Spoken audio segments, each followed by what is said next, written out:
I'm Igor and this is the List Building Lifestyle, a podcast for those who want to build a large profitable email list and make six figures from anywhere in the world. If you would like to get rich by building a large email list while helping people, this podcast is for you. I also invite you to attend a free web class I'm conducting this week to find out how I built a list of 4,331,656 email subscribers at a profit.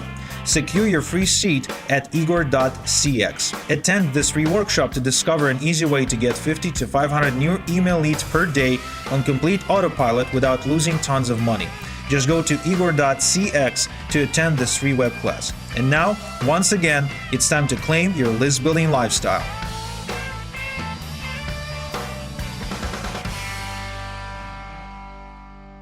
Welcome back to another episode of the List Building Lifestyle with your host, Igor Kayfetz. It's 1996 and Gauther Chaudry discovers the internet. He creates an email address using a college server and subscribes to a daily joke mailing list.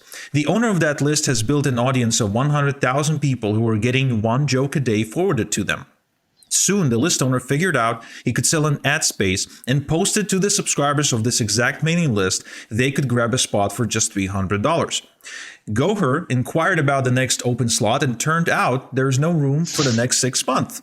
Having done the math and figured out this guy just made $100,000 emailing jokes to people, he was hooked. For someone who was just offered a $26,000 a year paycheck as a college freshman, until this moment he thought he hit the jackpot.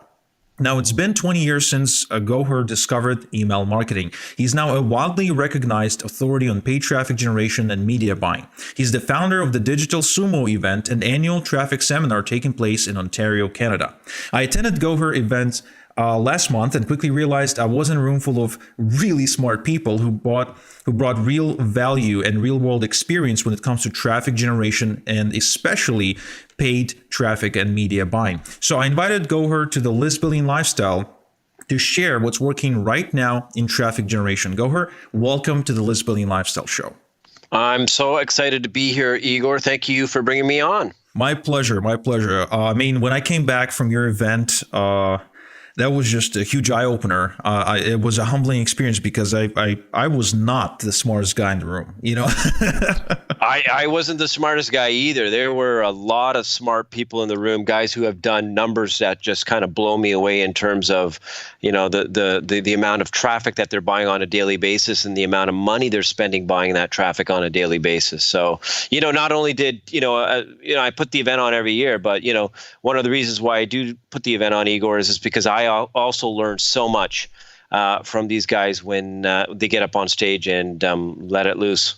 Yeah, and I was surprised how open the speakers were about just kind of going into everything they were doing because I go to a ton of seminars, obviously, and especially since relocating to Canada, I've been going to even more seminars. And the one thing I noticed is that many seminars are just pitch fests, right? They're just you come in and instead of just learning, you get introduced to ideas, but eventually it all leads to one thing, and that is give me money and I'll give you the full thing, right?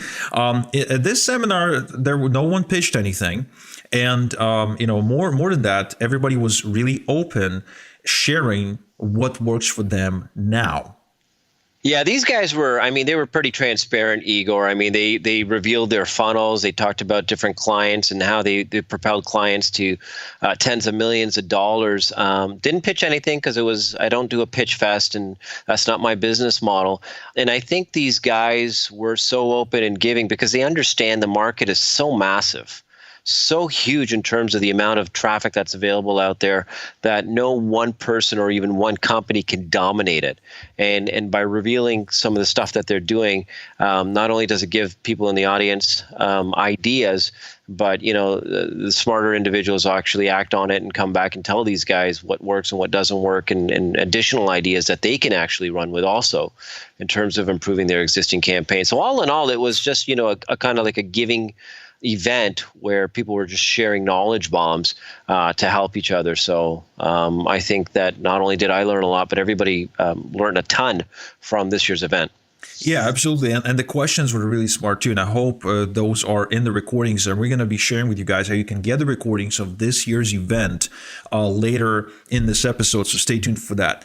So Let me then go ahead and ask you the question that's probably on everyone's mind, and that is, what works in traffic right now? Well, I mean, one of the main things that we covered, Igor, at the event was Google and Facebook, because, they're the 800-pound gorilla. They can't be ignored. If anybody wants to scale massively into the millions of dollars a month in sales, at some point, Facebook and Google have to play into that role. They still work, but the thing that people need to understand is compliance. And that's why that was one of the topics that were covered at the live event, was compliance with Facebook and with Google. And the big thing that most people need to understand is that Facebook and Google are not out to get you. I mean, they want our money, but they want to do it in a risk-free manner, meaning that you're not putting them at risk if you're making outrageous claims or false claims. And I know that many people who might be running health-related offers or make money-related offers, it's very hard to meet Google and Facebook's compliance rules without killing the marketing itself or the marketing message itself. And they're looking for additional traffic sources. And there are other traffic sources out there that are not as strict as Google or Facebook, and they're working for us currently in our health businesses, in our digital agency business, and those sources are places like Twitter ads, where really they don't have the rigid compliance rules as Facebook and Google do. We're still doing great with intent ads, which is PPV or PPT ads using a network like Propel Media or Rapsio. And interestingly enough, Igor, just the timing of this podcast, we're starting to test Snapchat ads this week. And the challenge there is, I know that most of the demographic on Snapchat is traditionally 7 younger. years old. You have maybe even younger. But the idea here is that, if you can maybe tackle it from an affiliate point of view for, the people who are listening who don't have a product or service or business, one of the easiest ways to get started is affiliate marketing. Now, it's just a matter of, with 188 million daily users, I mean, there's something that you can obviously sell this audience. The question is what? So we're going to be fooling around with that in terms of, they have a lot of inventory available, but I think one of the most untapped sources of traffic, and everybody's heard of this, and that's why, Tommy Powers presented at the event about it was I still think is underutilized, is YouTube ads. Mm-hmm. And the reason for that is because there's so much video content being uploaded to YouTube every single day that there's so much more ad inventory that's being created because of that they can't keep up with filling that in terms of advertisers. And that just presents an amazing opportunity for guys like me, for guys like you, who want to use video ads to reach a bigger market. Yep. Because with more inventory increasing and not being filled, that just means cheaper advertising. So, it's just a massive market there. Well, I wouldn't call it necessarily cheap, because even if you're paying a small amount of money per view, you still have to get lots of views to get conversions. But I will tell you this. We have been running YouTube traffic, really cold, just keyword traffic, to a webinar campaign that we've created in the last couple of months. And at first it started out really kind of just uncertain, but now we got it to a point where we are getting, well, again, they're not super expensive. They're not dirt cheap. There's someone in between, but the engagement we're getting from YouTube traffic is way higher than we used to get from Facebook. When I tested Facebook, I no longer waste time on Facebook, even though I know it works for some people. I just kind of walked away from that. Got tired of the whole banning thing and, like all the regulations and stuff. And yeah, YouTube is definitely a traffic source you should be checking out, guys. You should be looking into it. But of course, there's a challenge with YouTube, because you have to be willing to get yourself out there. If you're the face of your business, or if you're not, you still need to create some video ads, which is something, Tommy Powers and I discussed when I brought him on the show. He spoke about how to utilize YouTube ads without actually being in the video. Yeah, we're doing the same thing right now, Igor. We're running YouTube traffic to a webinar, and you're right. We're seeing a higher engagement from users who are coming through YouTube versus Facebook. And I think, once again, it's because they're already in a video environment that staying around for an on-demand video webinar is just kind of congruent with what they're doing at that moment. That could be one reason why. But when we're promoting some of my webinars, it's not even me in the video. It's going to a service like rawshorts.com and creating just cartoon videos. You don't necessarily have to get out there if you're camera shy. Obviously, if you're the face of your company, that's probably going to be a more impactful video than a PowerPoint or a cartoon. But once again, it all comes down to testing, and it's working well for us. So, yeah, tell me more about Raw Shorts. What is that? Raw Shorts is a place where you can go to create very short animated videos. It's very cheap, and you can just drag and drop and create videos fairly quick. I know that when Ryan Skelly presented at the event about Facebook and Instagram and using video ads, he also mentioned another service called, I think, Wave. I'm not 100% sure. Wave Video. If you Google that, that's another service that allows you to drag and drop and create these short 4, 5, 6, 7-minute videos that really kind of engage users and grab them in terms of getting them to a webinar, to a direct sales letter, or to any kind of sort of funnel that you want to put them through. So, like you said, Igor, you don't need the $20,000 Hollywood production studio in your house. You can literally listen to this podcast, go to one of these services that I just mentioned, and create your first 5-minute video probably in less than a half an hour. Yeah, absolutely. And I'm looking at these websites right now. Yeah, rawshorts.com, and there's also animatron.com/wave, where you can just Google Wave Video. It basically allows you to either use videos that already been created or create like slideshow style videos that engage and get attention, and you just capture the visitor using the power of the written word because you're writing on the screen, which is kind of cool. Again, you don't have to get yourself out there, which seems to be an issue for many people. In fact, the more I talk to people about video ads and YouTube ads, the more this comes up. Sometimes it's a conflict. Sometimes they're working a full-time job and don't want their boss to find out they're doing something. So I totally get that. So YouTube ads for sure is definitely something to check out, and it's vast, it's huge. And if you're willing to do the testing, if you're a video type of person, or if you're willing to create some simple videos, that's definitely a way to go. Now, what I have found though is that it's really difficult to profitably convert anything other than a webinar funnel on YouTube. That's been my experience. What about you? Have you had success with anything other than the webinar funnel? With YouTube, we did have initial success with sending people to a 30-minute VSL. And once again, that worked well when we were targeting search keywords on YouTube. Not so much with just general display ads in YouTube, but specific keywords where people were looking for a specific solution to a problem, whether it was like a liver flush or a liver cleanse or fixed liver fatty or fatty liver disease. That did work well on YouTube for us. But other than, once again, webinar funnels, we haven't really tested anything other than the 30-minute VSL or a webinar funnel. Lead gen, we still have yet to test. But I found it's just that the evergreen webinar is working so well, Igor, that we don't worry about we're not messing around with the YouTube. Yeah, don't fix what's not broken. I totally get that. We're fixing the back end, and that's just making a better webinar so that the traffic comes in and converts better because it's already there. It's already working. So why would we mess with that? Yeah, absolutely. What about, so we briefly mentioned Twitter ads. What about Twitter ads? Are you still driving into a webinar? Do you create a special type of offer for Twitter? Twitter works phenomenally for a lot of different things, and we're sending direct Twitter traffic to 30-minute VSLs that are just crushing it, converting way better than Facebook, converting way better than Google traffic.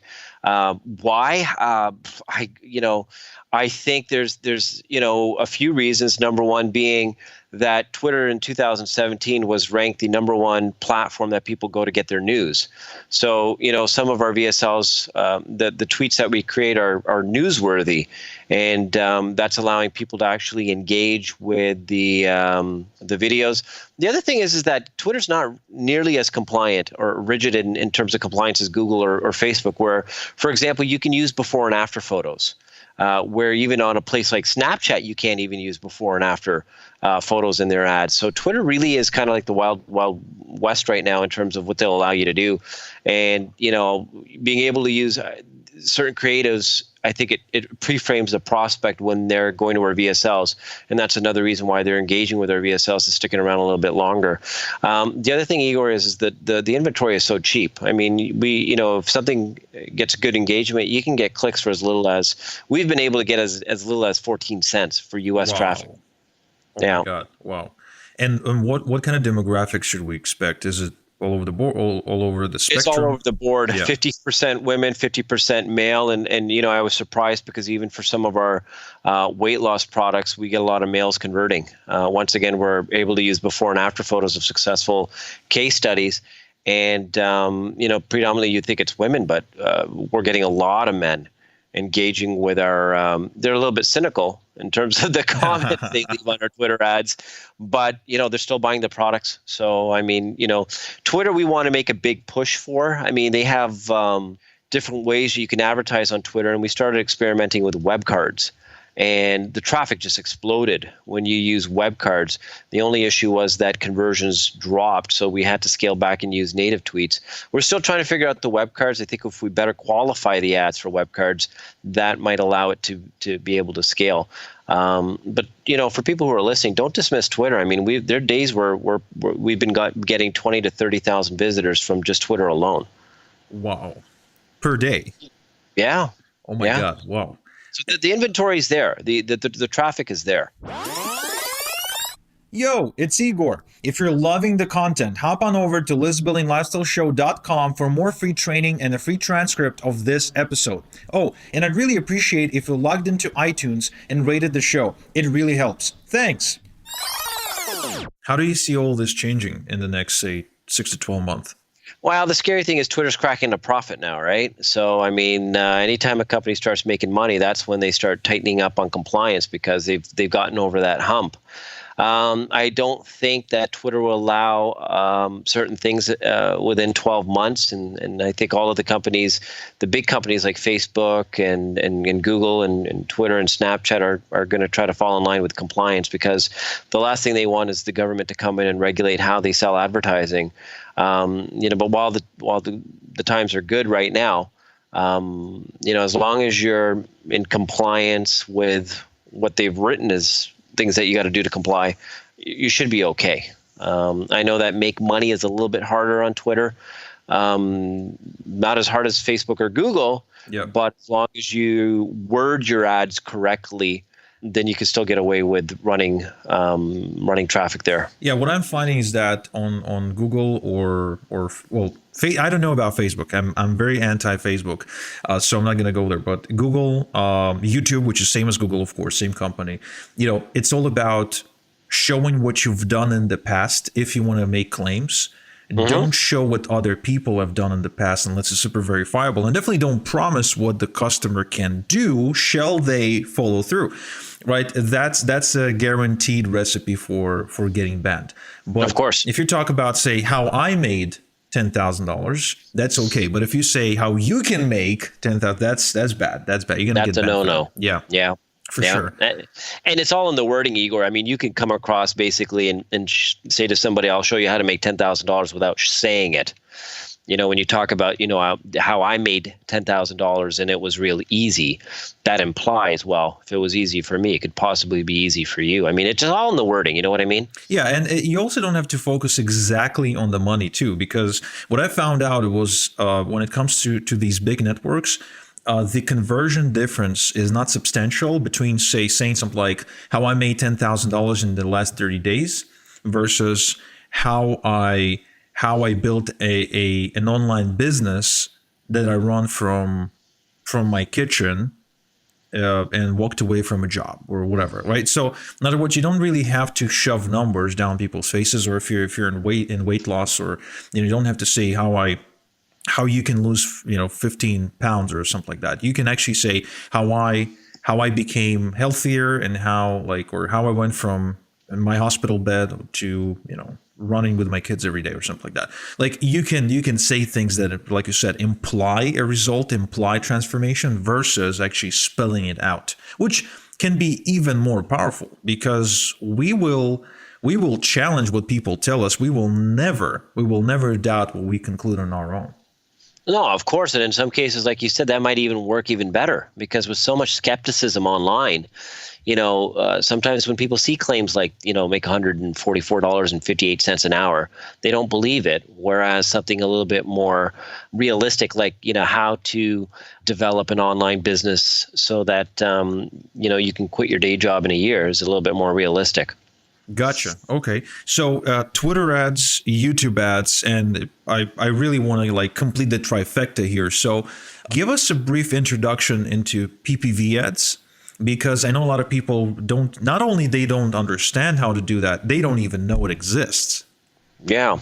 Well, I mean, PPV is just basically short for pay-per-view. And, networks like Rapsio and Propel and Media Traffic, what they allow users to do is they allow them to buy new tab impressions or pop-up impressions. And these are unblockable pop-up or new tab impressions. And they're full-page ads, and they're basically driven by what's called adware. And that is basically software that people download onto their computers so they can use. And in exchange for the free software, they agree to accept the occasional ad per day. Now, once again, this is, for some people who might be listening to this, they might be thinking in their mind, well, this sounds like spyware, which is very, very different. Spyware is malicious software that's put on your computer without your knowledge and changes your home page and does all of that. This is very different. This is licensed software. The user has to accept an end user agreement. It's very easy to get rid of if you don't want it anymore. And it's currently sitting on about 80 to 90 million computers in worldwide, giving a massive amount of ad inventory for people who want to potentially bid on competitors' domains or relevant keywords, so that when somebody visits a competing domain or does a search for a relevant keyword that the advertiser chooses to bid on, such as me or you, then our full page new tab ad or pop-up impression will appear. And just in my experience, Igor, I don't know how much more targeted you can get than being able to pop up right on your competitor's website. Yeah, that's crazy. When I first found out about PPV, and I admit I was never able to make it work profitably, and I probably didn't really try hard enough because I moved into solo ads at that time, and it just seemed like a much easier option for me. But, it really does not get more targeted than just knowing exactly who's your best competitor is and who's making the most money. Like if I was starting a company that was a drag and drop sales funnel builder for internet and affiliate marketers, I just go on PPV and I just bid on ClickFunnels.com. Exactly. This is it. Like I'm getting the best customers, and ClickFunnels is already spending all this money, all this time, and have an army of affiliates driving all this traffic to ClickFunnels.com. So I'm just sitting there and siphoning as much of it as I can, doing absolutely no work at all, besides perhaps hiring somebody to design my pop-up. Exactly. That's it. That's all we do all day. I mean, like I said, in the health market, we'll drive anywhere from 500 to 600 leads a day at less than $1. And to pull that off on Facebook or Google, we're looking at paying $6 to $8 per lead, and at that CPA, that just doesn't work for us, and that's why we love PPV, because the leads are cheap and they convert. I mean, they convert. I don't want people to think that the quality of the traffic is anything less than Facebook or Google. In terms of what we're seeing, Igor, it's actually better than Google or Facebook, because It's just so targeted. I mean, like you said, if you're selling a funnel builder and you're bidding on ClickFunnels, how much more targeted can you get? It's amazing. But I have to point this out. I have to point out two things. First off is I know you're driving traffic to a capture page. So you're building a list, right? So Exactly. this is really important, guys. No matter the traffic source you're using, free, paid, social media, PPV, Twitter ads, doesn't matter. Build your list. This is where you recoup most of your money. This is where you generate the best customers. This is how you get a much larger customer value. And another thing I want to point out is that it's really important for you to have high lifetime customer value when you're driving paid media. So because even if you're getting leads at $1 a lead, but your lifetime customer value is $20, you're not going to get anywhere. The only reason, right, we can scale traffic is only if we will eventually make more money, multiples of what we spend to get the customer, in with our profits than what we're putting in. That's the formula. That's why LCV or LTV depends on how you call it.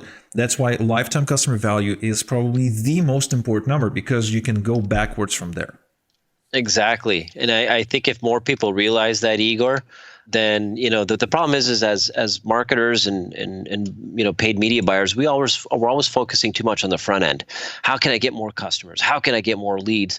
Where in fact, if you kind of optimize your back end to work with your existing traffic, work with your existing leads, and increase the average order value or the average lifetime value, that's going to actually help you on the front end in terms of acquiring more customers and more leads, because you're going to be able to afford to pay more for a new customer, a new lead, because you got such an amazing back end developed in the back. And people just don't do that. And I think that if there's a focus there, then it just makes the whole front end a lot easier. Absolutely. It makes your life easier because you're not worried about paying $1 a lead or $2 a lead. You can handle both. And then it becomes, you show these charts at the event. It's like some of your traffic sources are getting you $1 a lead traffic. Other traffic sources are getting you $5 a lead traffic, but you're getting both because you can afford it thanks to your backend, which is where the true power is. You have options. You're able to make a profit on all kinds of traffic sources, and you end up building a real business rather than a one-legged stool that can fall as soon as you get banned from one network. Well, not only that, but when you're building an email list, you're building your own audience, your own tribe, basically your own network. So if you do end up getting banned, which is inevitable in some cases, then who cares when you have your own tribe of a couple 100,000 people on an email list, because now you don't have to be governed by their compliance rules and basically their way of telling you how you can market and deliver your message. Everybody, like I said, if I could go back to 1997 again, all I would have probably done from day one is just focus on list building. Oh yeah, absolutely. Man, we've only spent the last 220 something episodes saying that, on this podcast. I just think a lot of people are a lot of people shy away from email because they're too scared, but that's just the reality of it is that, people have to realize that if you want to build a sustainable business, you need to build your own audience, your own tribe, and building a Facebook fan page or even a Facebook group or whatever it may be, or a following on YouTube, you're still at the mercy of the network if your audience is still there, because it's not really your audience. It's Facebook's audience and Google's audience, and they'll do whatever it takes to make sure that you are giving them a good user experience. And if you're not, boom, you're gone. Whereas once again, when you build your own email list, that's something you can tap into multiple times in a day if you wanted, and not have to worry about what you can say and what you can't say. Yeah. Totally agree there. Now, obviously, we can't do justice to everything you shared at the seminar, everything that other speakers shared in the seminar. There was just a lot, like you said, knowledge bombs. It was crazy. I couldn't take notes fast enough. So what else have you covered? Just give us the bullet point version. What else have you guys covered? And is there a way for us to get the recordings? Yeah, we covered a lot of topic. Obviously we covered the big boys of Google and Facebook and Instagram, but we also covered native ads and YouTube. Native ads are continuing to grow. There's billions of impressions of native ad impressions available on a daily basis. We also covered funnel optimization, creating funnels that actually convert. And this goes once again down to talking about lifetime value of bringing somebody who's much more qualified into to your funnel. And we covered Twitter ads and how it's the wild west. And I had one of my team members actually cover Pinterest. We're actually putting a big push on Pinterest. We've had great success on Pinterest ads, and I know we haven't talked about this here, but for anybody who's got a demographic that's predominantly women, Pinterest is 90% women. And with some of the stuff that we've been doing with Pinterest, we've been able to generate upwards of 1,000 free visitors a day, and just organic traffic from pins that we've put out there.